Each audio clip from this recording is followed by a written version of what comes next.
अस्सलामुअलैकुम वीवर्स। आज की इस वीडियो में हम पढ़ने जा रहे हैं ग्रिगर मेंडल और उसके वर्क के बारे में और किस तरह उसने Pisum sativum as experimental plant लिया था उसको, और उसके 7 पैर ऑफ कैरेक्टर को हम पढ़ेंगे। मेंडल जो था उसका बहुत ज़्यादा रोल है जेनेटिक्स में, इस वजह से हम उसको फादर ऑफ जेनेटिक्स कहते हैं। यानी उसने जीन्स पे काम किया था। जीन्स जो हमारे हर बॉडी पार्ट्स में प्रेजेंट होती है और उसमें वो जो जीन्स होती है हर स्पेसिफिक पोर्शन के लिए होते हैं कि आई कलर के लिए अलग जीन्स होता है, हेयर के लिए अलग जीन्स होता है और स्किन कलर के लिए अलग जीन्स होता है। इस पे इसने काम किया था। इस वजह से हम मेंडल को फादर ऑफ जेनेटिक्स कहते हैं। Mendel is also known as father of genetics. Mendel was first who successfully explain the mechanism of inheritance during his research works on pea plants. यानी जो मेंडल ने रिसर्च किया था P plant पर, उसने वहाँ पे सक्सेसफुली एक्सप्लेन किया था मैकेनिज्म ऑफ इनहेरिटेंस को। यानी कि इनहेरिटेंस का मैकेनिज्म किस तरह है। इनहेरिटेंस क्या है? इनहेरिटेंस जो है यानी वो खसूसियात होती है जो कि वालिदैन से बच्चों में आती है। उनका मतलब आई कलर हो सकता है, स्किन कलर हो सकता है, उनके हेयर कलर हो सकते हैं। जो बच्चे होते हैं बिल्कुल अपने वालिदैन पे गए होते हैं। ये होते हैं इनहेरिटेंस हमारे पास, यानी वो खसूसियात जो वालिदैन से बच्चों में आती है। इस पर उसने ज़्यादा काम किया था, यानी उसने जीन्स पर काम किया था, तो इसको हम फादर ऑफ जेनेटिक्स कहते हैं। Between 1856 and 1863 he cultivated and tested at least 28,000 P plants. यानी 1856 और 1863 इन सालों के दरमियान उसने 28,000 पी प्लांट कल्टीवेट किए थे, यानी उगाए थे, पैदा किए थे। और उसमें उसने केयरफुली एनालाइज किया था 7 pair of seed and plant characteristic. यानी उसने 7 पैर ऑफ कैरेक्टरिस्टिक लिए थे उन 28,000 पी प्लांट के। पायसम सेटिवम इसका साइंटिफिक नेम है इस पी प्लांट का, एज एक्सपेरिमेंटल प्लांट जो उसने लिया था। Mendel was very careful about the selection of pea plant for his hybridisation. He delivered his first lecture on pea experiment in the year 1865।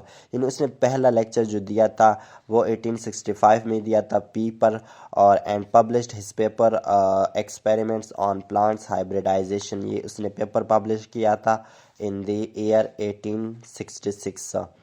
अब उसके unfortunately his work made no impression for the next 34 years. मतलब 34 years तक उसके work को पर कोई impression, मतलब वहाँ पे किसी को मतलब इसके वर्क का पता नहीं था। ये बाद में जाके 3 साइंटिस्ट आए थे, उन्होंने मेंडल के वर्क को प्रमोट किया था और इस वजह से मेंडल के वर्क को आगे ले जाया गया था। वाहे सेलेक्टेड पी प्लांट, यानी मेंडल ने पी प्लांट को आखिर क्यों लिया था, यानी मटर के पौधे को आखिर उसने क्यों लिया था एज एक्सपेरिमेंटल प्लांट। वो इसलिए लिया था क्योंकि जो ये प्लांट है ये इजी है टू ग्रो। मतलब ये जो पी प्लांट है इसको हम इजीली ग्रो कर सकते हैं अपने घर में। It had a short life cycle, और उसका जो लाइफ साइकिल है वो भी शॉर्ट है। The plant has self pollinating flowers, और इसके जो फ्लावर्स है वो सेल्फ पॉलिनेट मतलब पॉलिनेशन कर सकते हैं अपनी। क्रॉस पॉलिनेशन भी पॉसिबल थी इसमें। और the plant possess distinct contrasting heritable character भी उसमें थे। Mendel choose 7 pair of character for his study. 7 pair of interesting characters जो थे, यानी ये कैरेक्टर है सीड के और फ्लावर के और पॉट कलर के और स्टेम हाइट के, और इसमें फिर डोमिनेंट और रिसेसिव ये इसके कैरेक्टरिस्टिक में आते हैं। यानी सीड शेप जो होगा डोमिनेंट अगर है तो स्फेरिकल, रिसेसिव होगा तो रिंकल। सीड कलर जो है एक येलो भी होता है एक ग्रीन होता है। येलो जो था वो डोमिनेंट, ग्रीन रिसेसिव।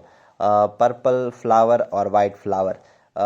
इसका पॉट शेप जो था इन्फ्लेटेड और कंस्ट्रिक्टेड। उसका पॉट कलर जो था वो ग्रीन भी हो सकता है, येलो भी हो सकता है। और फ्लावर पोजीशन तो एक्सिल पे भी था, टर्मिनल पे भी थी। स्टेम हाइट जो थी वो टाल और ड्वार्फ, मतलब एक लंबी एक तो छोटी, वो रिसेसिव में आ गई। और टाल जो थी वो डोमिनेंट में आ गई। ये इसके कैरेक्टर थे और ये इसके डोमिनेंट रिसेसिव कंट्रास्टिंग कैरेक्टर थे। अब उसने मोनोहाइब्रिड क्रॉस कराया, यानी इनहेरिटेंस ऑफ सिंगल ट्रेट्स का। A cross between two individual that differ with one particular trait is called monohybrid cross, यानी दो इंडिविजुअल के दरमियान क्रॉस कराना कि वो एक दूसरे से एक पार्टिकुलर कैरेक्टरिस्टिक यानी एक ट्रेट पे हो, उसको हम मोनोहाइब्रिड क्रॉस कहते हैं। And it is the reason of Mendel success that he confined the limited traits in P one by one, यानी इस तरह एक उसने वन बाय वन लिया, फिर उसने डाईहाइब्रिड किया था। इस तरह उसने, ये एग्जांपल है मोनोहाइब्रिड की। Mendel crossed true breed round round seed shape with true breed wrinkle seed shape plant, यानी ये राउंड सीड शेप है, ये रिंकल है। राउंड जो है डबल मतलब डबल होमोजाइगस में आता है, और ये जो है ये हमारे पास डोमिनेंट, ये रिसेसिव है, तो जाहिर सी बात है ये डोमिनेंट आ गया, round seed shape is dominant. तो ये था मेंडल का वो। उसके आगे